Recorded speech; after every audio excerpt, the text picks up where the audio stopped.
Welcome back muli mga kaibigan sa bagong muling mga balita na ating mapapakinggan at mapapanood dito sa channel ng Bayan, ang Bayang Pinas. Dito, ating matutunghayan ang mga bagay na nangyayari sa ating bansa, partikular na umano sa loob na mismo ng gobyerno at lalong-lalo na dito sa kasalukuyang administrasyon. Ngunit bago ang lahat, kung bago ka pa lamang sa ating channel ay siguraduhin mong ikaw ay mag-subscribe, pindutin ang notification bell at syempre piliin na rin ang all upang lagi kang maging updated sa mga balitang bago, totoo at walang bias. Syempre mga kaibigan at kung mga ating mga solid viewers naman dyan ay maraming salamat naman po sa inyong walang sawang pagsuporta. At huwag din pong kalimutang magpakita ng suporta sa ating channel sa pamamagitan ng pag-like at pag-share sa ating mga videos. At syempre mga kaibigan, kung meron ka naman pong hinaing at opinyon, ang ating comment section ay bukas para sa inyong mga opinyon at mga hinaing at kung ano po ang nais nyong sabihin sa ating mga gobyerno upang mabasa na ito. Heto na nga mga kaibigan, atin nang panoorin at pakinggan ang balitang ito. Welcome back muli mga kaibigan sa bagong muling mga balita na ating mapapakinggan at mapapanood dito sa channel ng Bayan, ang Bayang Pinas. Dito, ating matutunghayan ang mga bagay na nangyayari sa ating bansa. Pasok. Hindi po si Banat Bayan. Iba po yan. Jamaican po yan. Pasok. Thank you. Senator Hawley. Thank you very much, Mr. Chairman. Ms. Bondi, welcome. Congratulations on your nomination. I'm so glad that you've been nominated, as we discussed when we had the chance to meet. Thank you. It was a pleasure to work with you as the State Attorney General for a number of years, and I'm delighted. Meron ng may caption na Tagalog para mas maunawaan natin. Tuloy. Delighted to see you here today before the committee. I look forward to your confirmation. You will be confirmed. I too have taken... Ikukumpirma ho itong bago nilang opisyal. Kino-confirm mo ng mga senator ho ito. Pansinin ninyo yung mga senator nila. Nakalagay lang niya, Mr. Howley. Di ba? Sorry, tama naman. Di ba? Hindi katulad sa Pilipinas. Meron pang, Your Honor, Senator. Kagalang-galang. Kahit di naman kagalang-galang. Totoo naman sa kanila, simpleng-simple lang, Mr. Howley. Note of the number of times you have been asked about weaponization of the Department of Justice as if it was a theoretical possibility that might happen in the future. One of my colleagues on the other side said, weaponization may well occur under your tenure. We all know that weaponization has occurred like we've never seen before in American history under this administration, and I want to get even more specific. Under this administration, yung kay Biden pa, si Biden pa po nakaupo dito. So sinasabi niya dito, meron talagang weaponization ng pagtutuligsa sa mga churches sa Amerika. Kinukumpirma niya. Ngayon, itinatanong niya dito sa bagong opisyal. In the last 4 years, this administration has carried out an unprecedented attack and campaign against people of faith. Yan tinatanong niya, sinasabi niya, kino-confirm niya. If you look at the numbers, we've never seen anything like it before in American history. It has been one of the most disgraceful chapters in the history of the Justice Department and in the history of the FBI. Mantakin mo, from Department of Justice at sa FBI nang gagaling yung pang-uusig. Naku po, parang parang sounds familiar. Bakit kanyo?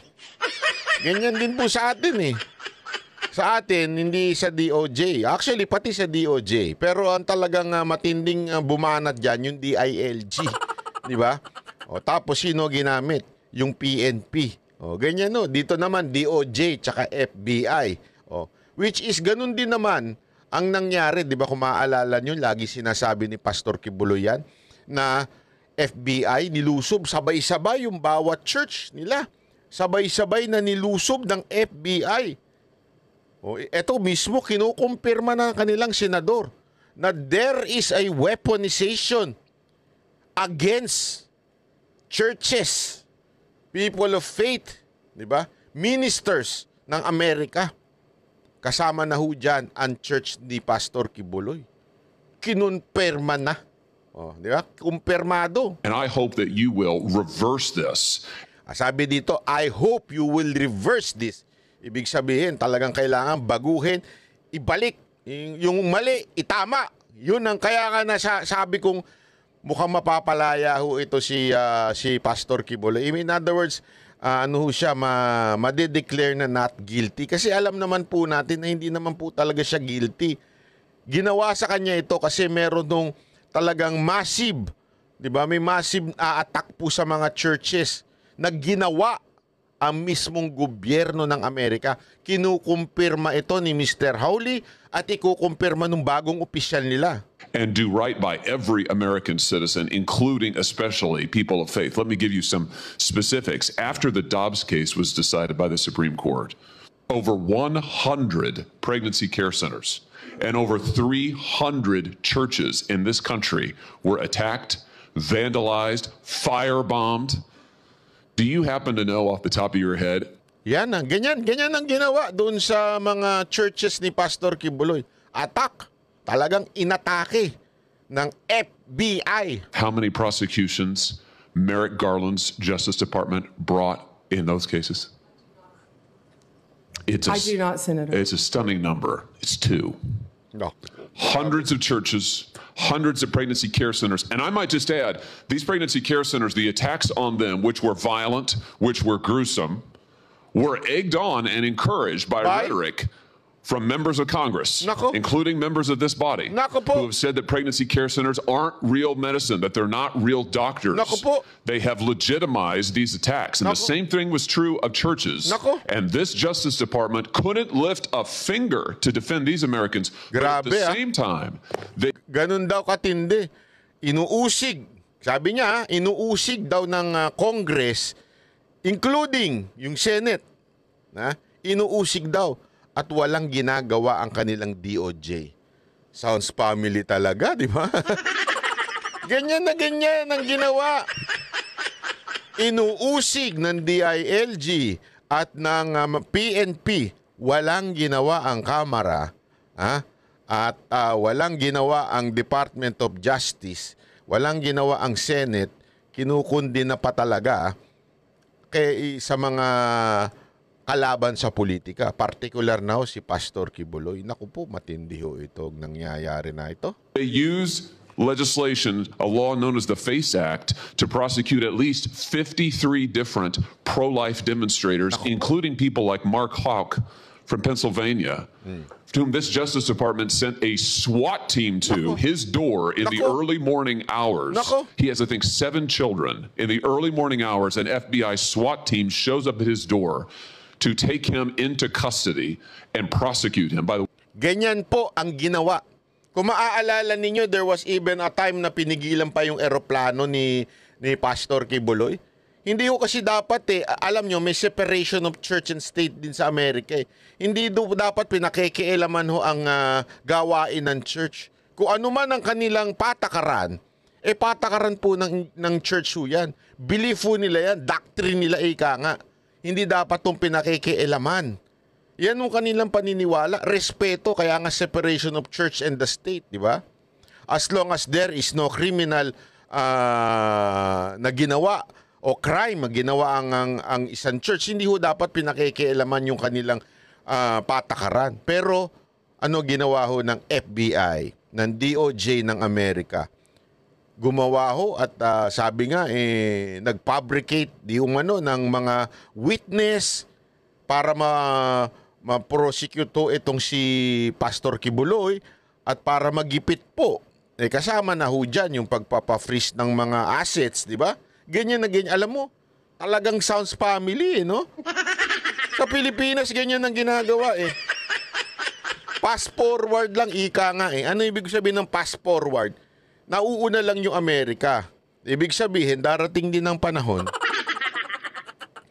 sa Pilipinas, magkakaroon din ng ganitong senador at ipapakita na wineponize ang PNP, ang NBI, ng DOJ at ng DILG. Darating ang panahon, nauna lang ang Amerika kasi nauna sila nagpalit ng presidente. Darating ng panahon, tingnan ninyo, yung mga umusig kay Pastor Kibuloy, mapapatunayan ng mga sinungaling, mga nag-imbento. Yun na nga, eto na nga lang mga kababayan. Di ba? Yung paghukay-hukay nila ng ano doon, may nakita ba silang yung heartbeat? Mantakin mo, isang kahihiyan. Isang kahihiyan po yung heartbeat na yan.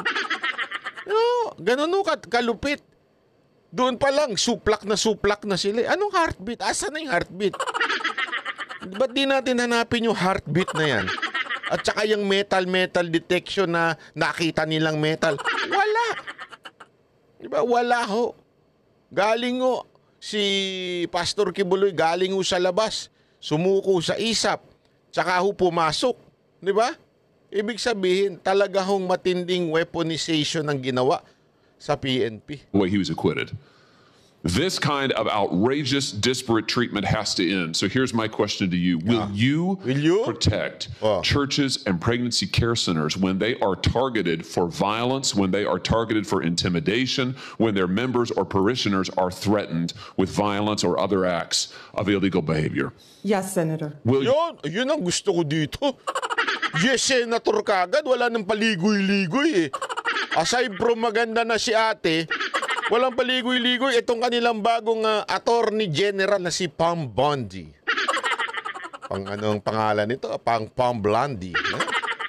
Naku, gitlupit. You stop the disparate treatment of Americans on the basis of religious faith. Yes, Senator. Will you stop the deliberate... Diretso. Will you stop? Di ba? Yung mga ginagawa ng gobyerno against these religions. Oh yes, Senator. Persecution of pro-life Americans for nothing more than their pro-life beliefs. Yes, Senator. Yes, Senator. Palakpakan si Madam.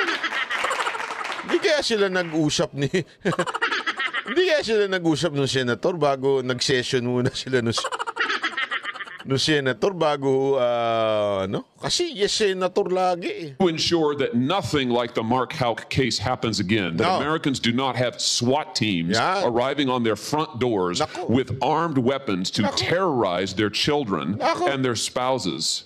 Only in the end, of course, to have the case lost because there was nothing to it. Will you put an end to that kind of deliberate intimidation of the good American citizens on the basis of their religious beliefs? Yes, Senator. I'm glad Yes, Senator. Palakpakan si Madam. to hear you say that because we need it. We need it. Ms. Bondi, we need a new chapter at the Justice Department and we need it. Grabe. Alam mo, ito lang masasabi ko. God is good. Di ba? All the time, God is good. Di ba? Yun na, ito na yun eh. Mantakin mo talagang dito ho, talagang mga kababayan, vinindicate po. Not just Pastor Kibuloy and KOJC. Yung talagang, imaginein mo state-sponsored. Yan ang state-sponsored. Diba? Gagalit sila sa EJK. Ito ang state-sponsored. Diba? Persecution against the churches of America. 300.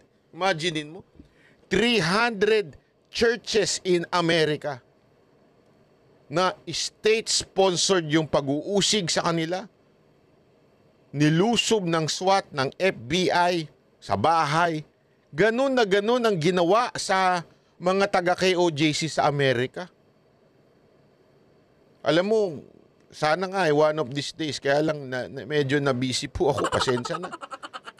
Actually, binigyan po tayo ng pagkakataon ng SMNI. Sinabi po ng SMNI na ipapadala po dapat talaga tayo para sa inauguration ni Trump. Kaya lang po, kauuwi ko lang po kasi medyo parang hindi pa ho kaya ng aking katawan na bumiyahin na naman ng ganong kahaba.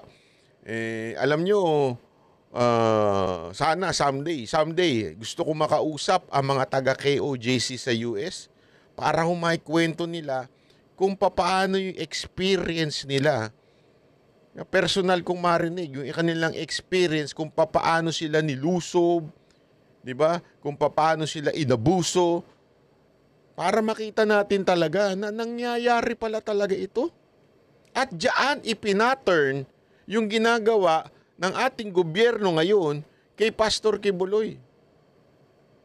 Diyan ipinaturn. Di ba ho? Yung ginawa ng Amerika. And I'm glad you're committed to it. Now, I also have heard you've been asked about your comment that you thought that in some cases we need to investigate the investigators, the ones who were bad. Yan, dapat. Parang yung sa yung si Ontiveros. Who's going to investigate Ontiveros? and all the lies na isinalang niyang mga witness, wala eh. Yan yung sinasabi natin eh, doon sa hearing sa Senado eh.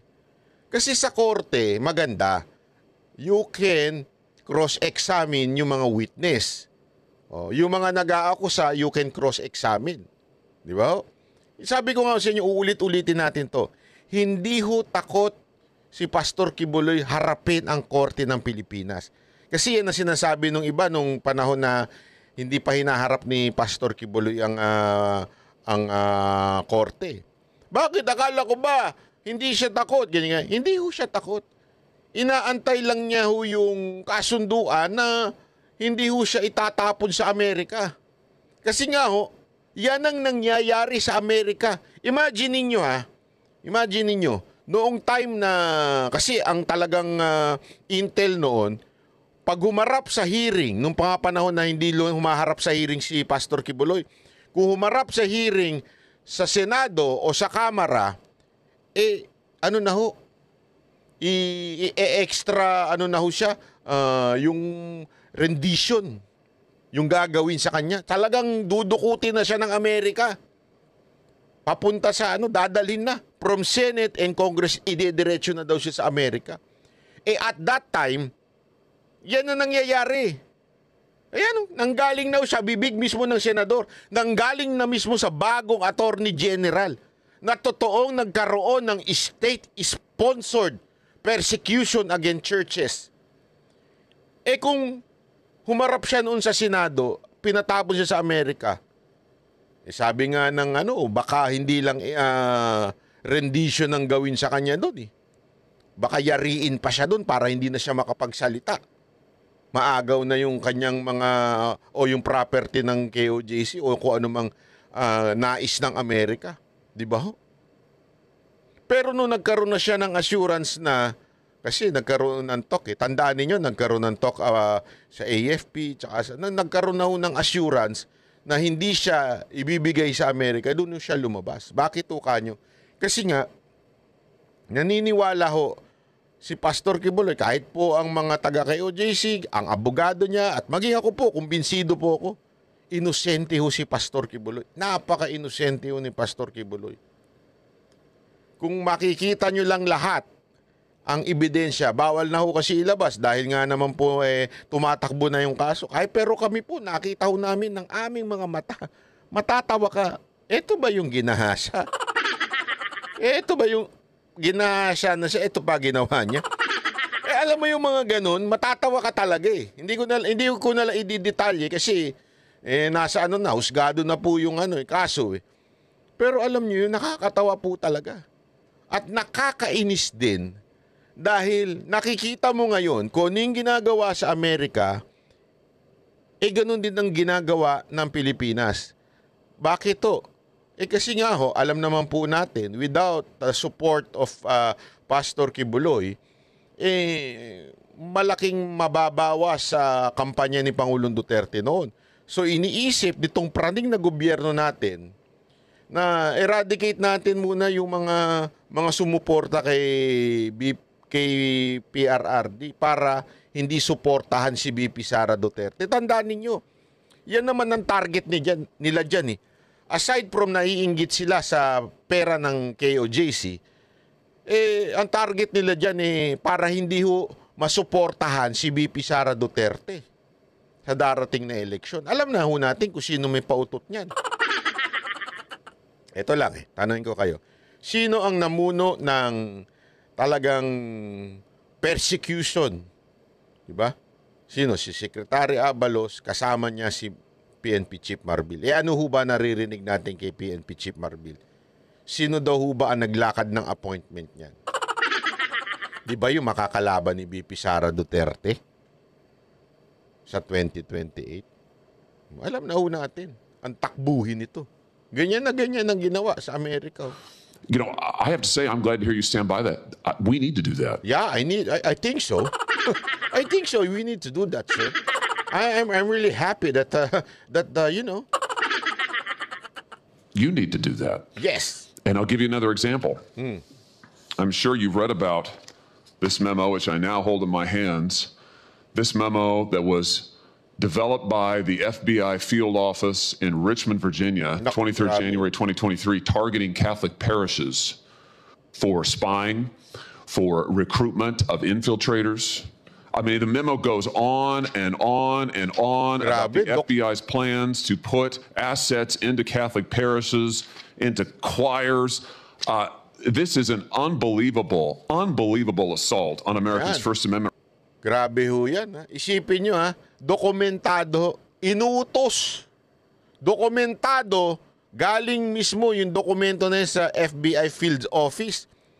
Inutusan na mag-spy, pumasok sa church, di ba? Makisalo doon para talaga manmanan ang ginagawa ng mga churches. Naku, grabe ho. Rights, and we only know of it because of a brave whistleblower who came forward and released it to us. And I will tell you, I have never been misled and lied to like I was by the current Attorney General and the now former FBI Director when they sat right where you're sitting now and told this committee, oh, we don't know anything about it.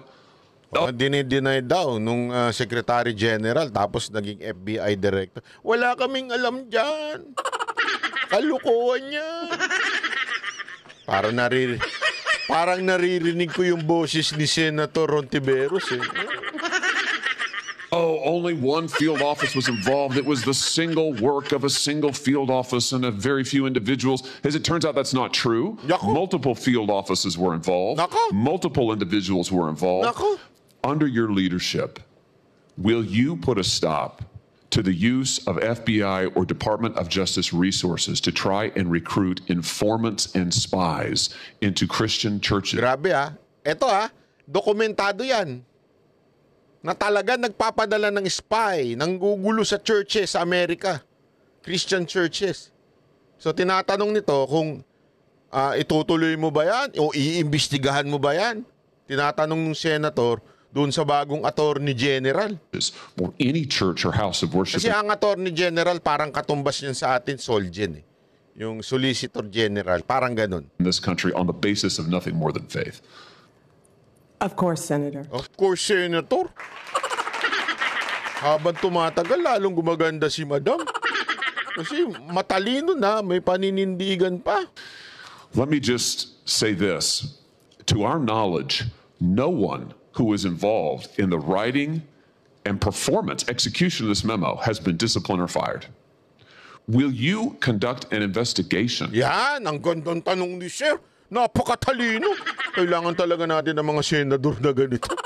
Hindi, kasi alam mo yun, diretsuhan eh. O, lahat na sumulat nito. O, lahat ng mga lumusob sa KOJC. Hindi, kasi parang ganyan. Ine-explain lang natin yung analogy Parang ganyan sinasabi nung senador. O, eto, may memo dito. Lusubin ang KOJC sa Davao. Ganyan, di ba? Yung sumulat nito at nag-execute nito, iimbestigahan mo ba? Ang lupit, di ba? Parang ganun eh. Ganun ang datingan yan eh. Like you talked about, Ms. Bondi, that will get to the bottom of abuses like this. And to be clear, this is an outrageous abuse. It is an outrageous... Parang ganun sinasabi. Itong utos ng PNP chief na sa KOJC ng secretary ng DILG. Itong utos na ito, mga kababayan, sabi niya, na alam mo namang abuse. Kaya ang ganda nung sinabi nung tumatakbong dating sekretary na si Gonzales. Ang ganda ng sinabi niya. Nung tinanong ko, sa tingin mo ba, is there an abuse in KOJC? Diretsuhan? Of course there is. Saka nakakita ng bata-batalyon pupunta sa House of Worship. Ngayon yung sagot niya eh. Tandaan nyo Secretary of National Defense yun. Hindi yun ordinaryong baka akala nyo, sekretary lang ng mga boss nyo. Hindi. Kaya kung sino-sinong assistant secretary, USEC or any secretary po of National Defense, alam niya yung mga ganyang galawan ng mga militar at ng pulis. Ano sabi niya? May abuso. So ito rin sinasabi nito, it is an outrageous abuse yung ginawang sa mga 300 churches, yung paglusob at dokumentado yan. Parang sulat ng secret ng DILG. Dokumentado. We will do everything. Naku, yan yung sinabi ng sekretary. With all our resources. Sekretary ba nagsabi no? No, yung presidente. All the resources para maano si Pastor Kibuloy. O, di ba? Abuse. One of the worst abuses of Department of Justice and FBI authority in our history. Nako. Will you conduct an investigation to find out who signed off on this, who approved it, who advocated for it within the Department of Justice? Will you open the books on these abuses so that the American people can have confidence in their DOJ? Senator, and I think what you're talking about is the ultimate weaponization, what we've been discussing all day. If I am confirmed as Attorney General, one of the first things I will do, there'll be many, but I will personally read that memo, and if Mr. Patel is confirmed, discuss it with him right away. Grabe. Fantastic! Grabe. Hindi. Wala nang paligoy-ligoy. Mr. Senator, sinasabi mo ba yung abuse na nangyari na itong mismong memo na kung saan nagkaroon ng abuse? Ayan ba sinasabi mo? O yung weaponization. Talagang wineponize. That's the term. Wineponize ang DOJ at FBI para usigin, i-persecute ang mga churches sa Amerika. Kaya nga sabi ko sa inyo, casualty dito ang KOJC. Casualty. Kaya antindi ho nito. Kaya sa tingin ko talaga mapapawalang sala na o masasabi nating mababaliktad ang mga akusasyon na ipinukol kay Pastor Kibuloy at sa KOJC diyan sa Amerika. Kasi kasama ho eh. Ito ho yung ginawa sa kanila eh. Sabi ko nga, hindi lang ho sa KOJC at kay Pastor Kibuloy. Sa iba pang mga churches. At ito sinasabi nila, mali talaga. Wineponize. Mali yung ginawa ng DOJ. Di ba? Kaya nga, sana, prelude ito doon sa mangyaya. Kasi alam mo naman ng Pilipinas, nakapattern yan sa Amerika. Lahat ng, kahit nga yung ating konstitusyon eh, nakapattern. Pati yung form of government natin, although may pinagkaiba, pero halos lahat ginaya sa Amerika eh. Kaya sa tingin ko, yan din na magiging direksyon ng Pilipinas eventually. Yari ho yung nag-weaponize sa PNP at saka sa NBI sa pagdating ng panahon. Prelude ho ito sa tingin ko. Yung nangyayari na ito. Sa para sa salita bagang parang this is just a vision of what will happen in the future. Di ba? And you would see. Alam mo, ito lang komento ko lang ito Kasi marami nagsasabi dyan. Ako, meron akong mga kilala nagsasabi, bakit mo iboboto si Pastor Kibuloy? Di ba akusado yan ng ganito, human trafficking, child abuse, blah, blah, blah. Alam mo, mga kababayan, huwag niyong kalimutan ang buhay ni Joseph. Kilala niyo si Joseph? Si Joseph yung pong, Joseph! Joseph! Kilala niyo yun? Yung inaakito ni Potiphar, wife, yung asawa ho nung parang pinuno nila doon. Joseph! Tapos nung hindi nakuha si Joseph, ito di ba? Anong sinigaw nung asawa nung sinigaw, ginahasa daw siya, inabuse daw. Nakulong si Joseph. Mantakin mo, ito mas matindi pa yung kay Joseph. Sino nagsabi? Asawa nung kanilang leader ang nagsabing, ginahasa ako ni Joseph. So imagine niyo na lang yung pangyayari noon. Hindi ho ito first time na nangyari kay Joseph na nakulong siya. Nakulong siya. Ito nangyari, nakulong siya. Sigurado ko by that time, yung mga kaibigan Joseph, mga katropa ni Joseph, yung mga kadikit ni Joseph sa kanilang community, sigurado ko kinundi na si Joseph. Ay, ganyan pala si Joseph. Nanggagahasa. Yung perspective ng tao, sigurado ko, ganun. Di ba?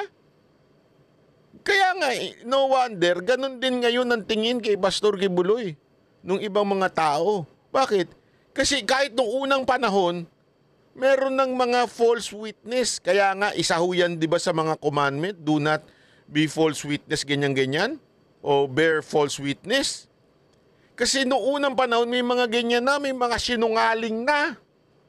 Hindi lang ngayon nauso ang sinungaling, ha? Baka akala nyo, mga fake news, nangyari na yan noong unang panahon. As a matter of fact, katulad ni Joseph, nakulong, naparusahan. Pero ano kinaganda? Sabi nga, ang plano ng Panginoon ay kakaiba. Kung sa tingin ng iba, isang condemnation kay Joseph ito. Sa tingin ng iba, ito ay parusa kay Joseph. Hindi ho. Mabuti pa rin ang Panginoon. Kahit anong mangyari sa buhay mo, basta totoo ka, pure ka, hindi ka nagkasala, kahit anong mangyari, kahit anong tingin ng ibang tao sa'yo, darating ang panahon na mabivindicate ka. Ganun na nangyari kay Joseph. Di ba? Ano nangyari? Siya ang naging pinuno doon sa, yung naging mayor. Doon sa loob ng kulungan. O, yan ang istorya niya. Nag-excel siya. Because God was with him. Nag-excel siya. Naging siya dyan. Hanggang eventually, sa kadulu-duluan ng buhay ni Joseph, kahit nga yung mga kapatid niyang ginulpi siya at itinapon siya, di ba? Biglang na-realize nila kasi naging kanang kamay na ng Pharaoh sa kanila. Si Joseph, sabihin, aba, na-vindicate na hindi pala siya nagkasala, hindi pala siya at naging pinuno na siya. Yung mga kapatid niya, ano nangyari? Lumapit sa kanya ngayon, di ba? Oh, ganda ng istorya ni Joseph na tila kinundi na ng society pero ang ending ginamit pa rin siya ng Panginoon. Alam mo, nakikita ko dyan yung buhay ni Pastor Kibuloy. Si Pastor Kibuloy, ngayon kinukundi na siya ng mga tao. Siya ho ay talagang namang kung ano-ano sinasabi sa kanya. At ang masakit dito, yung mga supposedly humingi ng tulong sa kanya during the campaign, yan ho yung mga taong tumalikod sa kanya, kinundi na siya at ipinakulong siya. Masakit. Masakit po yan. Pero alam nyo, eto, sigurado ako dito. Kasi basta, hindi ko nalang sasabihin. Pero napaka-positive ho ni Pastor Kibuloy. Hindi ho siya nagtatanim ng galit doon sa mga nag-betray sa kanya. At the same time, he is excelling doon sa kanyang kulungan. Sobrang nag-e-excel siya. Kasi may kilala tayo dyan sa kulungan eh. May mga kaibigan tayong mga BJMP. Kinikwento nila sa akin. Yung KOJC, tinutulungan yung mga prisoner doon, pinaganda ang buhay, inaayos. Tandaan niyo hindi pa ho ito mga convicted PDL pa lang po ito. Ibig sabihin, marami sa kanila nakakulong dahil walang pampiyansa, walang pera, walang abogado. Marami ho, kaya nga sabi ni Pastor more or less 70% naandoon ng wala namang kasalanan. Kasi alam nyo, meron din talagang problema sa ating batas. Na-realize ko din yan hindi ko na lang sasabihin, hindi ko na lang didetalye, pero na-realize ko din yan nung mga panahon na nakasuhan ako. Isa lang nasabi ko sa utak ko talaga Ang dami kong gustong baguhing batas. Uy, parang gusto mo to. Hindi, ang dami ko nakitang batas na ang pangit sa Pilipinas. Batas na kung saan, pag mahirap ka, kulong ka. Pag wala kang pera, kulong ka, matik. Pero pag may pera ka, kahit mamamatay tao ka, laya ka, sigurado. Kahit nagtutulak ka, kahit nagdi-deliver sa'yo ng droga, malaya ka. Ganun ka, ganun yung katindi yung batas sa Pilipinas. Alam mo yun? Ganun na, marami dyan sa mga nasa kulungan. Tama naman si pastor doon eh. Marami dyan, hindi lang nila kayang kumuha ng abogado. Magkano acceptance fee ng abogado? Yeah? Pangalawa, hindi lang, marami pa pong mga hindi makapagbayad ng bail. Kahit hindi naman po talaga sila dapat nandyan. Kaya nga alam mo, ang ganda ng ginawa daw ni Pastor Kibuloy, according do sa kwento sa akin ng isa sa mga tao dyan. Kasi marami dyan, tinulungan daw ni Pastor, binigyan niya ng libreng abogado, ganito. Kaya marami dyan ang natulungan. Alam mo, kaya ako naniniwala ako na pinahintulutan ng Panginoon na makulong si Pastor Kibuloy. Kasi mas lalo niya makikita yung kulang sa society. I think this is a way of the Lord to prepare Pastor Kibuloy for a higher call. Alam niyo mga kababayan, sa buhay po kasi, lagi ho natin tatandaan yan, parang building yan. The higher the building, the deeper yung kailangang foundation. Tandaan niyo yan. Kasi kung mababaw lang, halimbawa, bahay lang itatayo mo, hindi mo naman kailangan ng sobrang lalim na foundation. Pero kung mga 30 story, 40 story na building, kailangan mo laliman yan. Kasi para tumibay yan at tumayo ng tuwid, di ba? Ibig sabihin yung matibay. Ganun ang nangyayari. Ganyan ang nangyari kay Joseph eh. Di ba? Kailangan niyang pagdaanan ng lahat mula doon sa yung tinapon siya nung kanyang mga kapatid, nakulong siya, naging slave siya. Di ba? Hanggang eventually, the plan of God was, gawin pala siyang parang kanang kamay doon sa kanilang lugar. He prepared, di ba? He was prepared by God. Sa tingin ko, ganito yung nangyayari kay Pastor Kibuloy. God is preparing Pastor Kibuloy for a higher call. I don't know. I mean, I really don't know. Pero ako, kaya nga alam nyo, todong suporta natin yan eh. Kasi tingnan nyo itong nangyayari dito sa Amerika, this is a vindication. Navi-vindicate si Pastor Kibuloy dito. Pati yung mantakin mo Noong una, sabi ko nga sa inyo, ako yung personalidad ko yung hindi paniwalain eh. Ako po yung taong hindi gullible. Ako ay lumaki sa paniniwala katulad ng Berean Christian. Basahin nyo sa Biblia. Ang Berean Christian, hindi basta-basta naniniwala. As a matter of fact, nung nagturo si Paul, ang Berean Christian, tiningnan ng Scripture. Hindi sila basta naniwala kay Paul. Sinisigurado nila yung tinuturo ni Paul ay same sa Scripture. Di ba? Ganun ang same dun sa Old Testament, same doon sa mga turo ng disipulo. Berean Christian ang tawag yan. Yan ang natutunan ko. Huwag kang maniwala agad-agad. You question everything. Ganyan po ako kay Pastor Kibuloy. Hindi ako basta-basta naniwala na, kasi marami nang kikwento sa akin, bye. Eto sasabihin ko sa inyo ito Nung unang kinikriticize ko si Pastor Kibuloy, ito honest, ko lang to Maraming bagay ako kinikriticize. Kasi hindi ako makapaniwala sa mga ilang bagay. Ganyan. May tumawag sa akin. Nagngangalang Greco Bellica. Si Greco Bellica, matagal ko ng kaibigan. Matagal na kaming nag-uusap niyan. As a Christian, as a pastor, matagal na kaming nag-uusap niyan. Sinabi niya sa akin, bye. Pinabanatan mo si Pastor Kibuloy? Sabi ko, medyo kasi ganito. Alam mo ba, mabait yan. Sobrang ganito yan. Kinuwento niya sa akin yung istorya ni Pastor Kibuloy. Sabi ko, ganun ba? Although I trust Greco Bellica so much as my brother in faith. Pinagtitiwala po talaga ako sa kanya. Pati sa prinsipyo niya. Hindi ako kagad naniwala. Sabi ko, totoo ba ito Pero I open my eyes and my ears.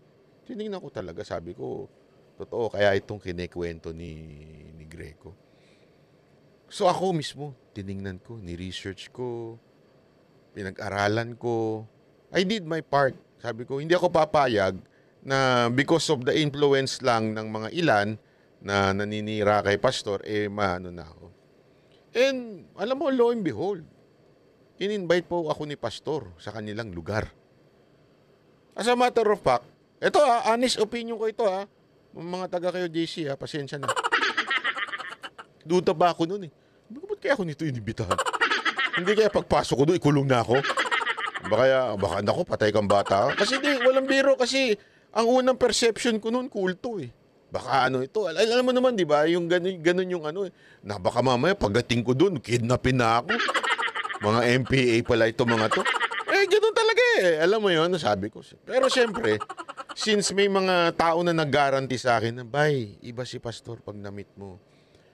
Talaga siya, ganito. Okay, sige. Nagtiwala ako.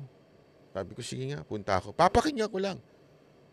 As a matter of fact, you ask si Boss Dada, si Coach Oli, sinabi ko sa kanila yan Basta tayo, makinig lang tayo. We open our ears and eyes kung ano yung makikita natin, obserbahan natin, huwag kagad tayo maniwala. And nandun na nga po kami. Yung unang pagkikita namin, di pa po wanted si pastor nun. Pinaliwanag niya ang lahat ng bagay, pinakita niya. Hindi lang siya nagpaliwanag, nagkwento, bla bla bla bla bla. Alam mo, ganito ako, ganito. Hindi. May mga pinakita siyang dokumento, pinakita niya yung akusasyon, tapos challenge siya kami. Ask anything. I will answer you. Tanong kami, diretso ito, pastor, ganito kasi, ganito. Ito kasi yung akusasyon sa'yo, ganito. Ako po kasi yung tipo ng tao na hindi ka bubulahin.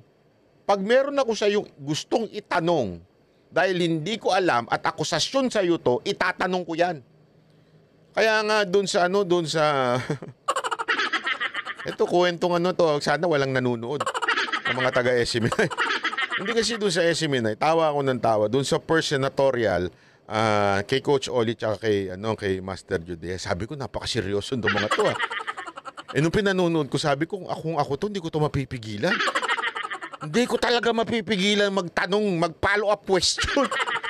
Kasi ayoko nung ayoko nung nakakarinig na alam ko naman binubullshit lang ako. Alam mo naman, tinatarantado lang yung mga Pilipino. Talagang tatanungin kita. Kaya nung pangalawa na, yung second, actually nung gabi pa lang kinakausap ko na yung aming boss doon. Sabi ko, seryoso ba kayo? Kukunin niyo ako? Kasi Saturday nung Sunday, sige na nga. Nag-iisip talaga ako. Yung guest namin, pinag-aralan ko talaga. Akala nung siguro hindi ko kilala. Pinag-aralan ko talaga sila kung sino sila. Kasi nga, gusto ko magtanong ng totoo. Hindi ako magpapaano doon sa basta lang na script, ika nga. Tatanungin ko talaga kayo ng tatanungin kasi pinag-aralan ko na itong mga tao na mag-guest. Buti naman. Nagtiwala naman sa akin yung namin doon na kasi tinanong ko, ma'am, baka pwede ako mag-follow up question kasi gusto kong tanungin. Kasi ganun po ako Ayoko yung porket sinabi mo na I'm against corruption. Lahat naman ng Pilipino nagsasabi nga I'm against corruption. Pero puro corrupt naman. Kaya alam mo, ganun yung personality ko. Talagang tatanungin kita hanggang makuha ko yung tunay na sagot mula sa iyo. Kaya alam nyo mga kababayan, sinasabi ko sa inyo ito, kasi hanggang ngayon, hindi po ako tumitigil na siguraduhin at busisiin si Pastor Kibuloy. Kasi sometimes, ito naiisip ko, it is too good to be true. Yung nakita ko sa KOJC, it is too good to be true, sabi nga, di ba? Parang yung mga investment. Pero alam mo, habang kinikilala ko si pastor at yung mga tao na nakapaligid sa kanya at saka yung mga membro ng kanilang church, mas nadidiscover ko pa na talagang organic, totoong tao ito. totoong tao ito. At ang puso nito, tumulong. Passionate to build the nation. Kaya nga, nation building talaga sila eh. Yan, ngayon ko na naiintindihan yung paulit-ulit na sinasabi ng SMNI na we are for nation building. We are for nation. Paulit-ulit nila yun eh. Yung pala talagang ever since, ganun na sila, nation building sila. Kahit sino maging pangulo, tumutulong sila to build the nation. Ngayon lang ang pagkakataon na tumutulong sila, sila pa ang binitray. This is the only administration na binitray sila amidst na ang ginagawa nila, tumulong, sumuporta sa AFP, alam mo yun, labanan ng insurgency, tinutulungan nila ang AFP para labanan ito, tumutulong sila sa kapulisan, tumutulong sila sa mga IP, nation building nga eh. As much as they can help, they would do it. Tapos biglang ibebetray sila. For politics lang ang dahilan. Ano yun?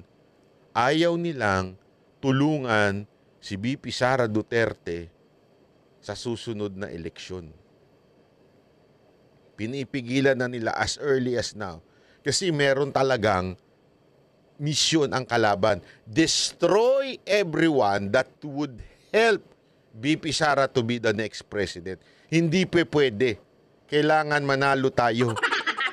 Yan ang kanilang prinsipyo. Kailangan manalo tayo, tuloy-tuloy yung pagnanakaw natin. Kailangan lahat ng nakapaligid at lahat ng tutulong kay VP Sara Duterte ibagsak. Number 1 na dyan ang SMNI at si Pastor Kibuloy. Alam nila yan. And that's why vindication sobra. Etong nangyayari sa Amerika. Ituloy na. Fantastic. And will you work with this committee and our relevant subcommittees? I'm going to chair a subcommittee called the Crime and Terrorism Committee. We're going to do our own investigation into what happened here at the FBI and the DOJ. Will you work with us as you discover Grabe, no? the nature of these abuses, and as you put a stop to them, will you work with us to make sure the American people get all the facts and this never happens again? And Senator, yes, I look forward to working with you and the Right. Democrats. I would think this is something that Grabe, ah. Senator, I'm looking forward in working with you. Pag ano naman ang magsabi sa akin. Senator Banat, I am willing to work with you. Gago! that we can all agree on both sides, that this should not be happening in the United States of America, and work together on it. That's fantastic. Let me ask you one other question here in my just few seconds that are remaining. This memo targeting Catholic parishes repeatedly refers to as an expert source a group called the Southern Poverty Law Center. Now, the Southern Poverty Law Center has a long history as an anti-religious group that has repeatedly gone after conservative and religious organizations, called them hate groups, called them sometimes terrorist groups. They're cited in this memo. They once infamously, the SPLC called the Family Research Council a terrorist hate group, and an armed gunman came into their lobby. Alam mo, yung isa sa mga nagkundina dito, yung parang sinasabing resources ng source ng mga nagkukundina sa mga churches, alam nyo ho ba, yan din ang nagkundina sa church ng KOJC at kay Pastor Kibuloy. Same people. Same people po na nagkukondena, yung pasimuno niyang yung weaponization na yan, yung mga grupong, yung sources na kinukuha ng FBI, ay same group na kumondena at sabihin, pinanggagalingan din ng FBI. Kung sino yung mga dito, yung sinasabing mga ng abuso, yung sources nila, yan din ang sources ng FBI para habulin ng KOJC at si Pastor Kibuloy. Ganun kaliteral ang vindication na nangyari dito. Ang lupit talaga. And open fire. Will you put a stop to the use of the SPLC as an official source for any Department of Justice memorandum or finding? That will be one of the first things we will look at as well, Senator, and report back to you and the committee. Thank you very much. Congratulations. Thank you. Yun, congratulations! Ang lupit, palakpakan natin. Ako, ito mga kababayan, I'm not here to convince you of Pastor Kibuloy. Alam ko naman marami sa inyo would vote for Pastor Kibuloy. I'm not going to convince you and tell you what I know. Kayo po mismo, i-research ninyo. Kasi sabi nga, di ba, Biblia na ho nagsabi nito, Panginoon na, how can we know if that person is true? Sabi ng Panginoon, you can know them by their fruits. Ulitin ko. You can know them by their fruits. Hindi ho sinabi ng Biblia, you can know them by how much verses they can memorize. Hindi ho. How much, sabi na natin, how many quotations that they can quote o verses na i-quote nila sa iyo. Hindi yun. Ano? By their fruits. Ano yun? Fruit of the Holy Spirit. Love, joy, peace. Huwag na ho tayong magpaligoy-ligoy sa doktrina. Kasi sometimes magkakaiba ho tayo ng doktrina. Magkakaiba ho tayo ng interpretasyon. Kaya ngayon ang tanong ng disipulo, paano malalaman? Sabi ng Panginoon, by their fruits. Bakit? You cannot fake love. You cannot fake peace. You cannot fake understanding. You cannot fake grace to people. Mercy. Di ba? You cannot do, hindi mo mapepeke yan. Yan ay simpleng napakasimpleng bagay ho yan na mahirap gawin kung wala ka talagang relasyon sa Panginoon. Yun lang po yun. Ang akin din, ganun din.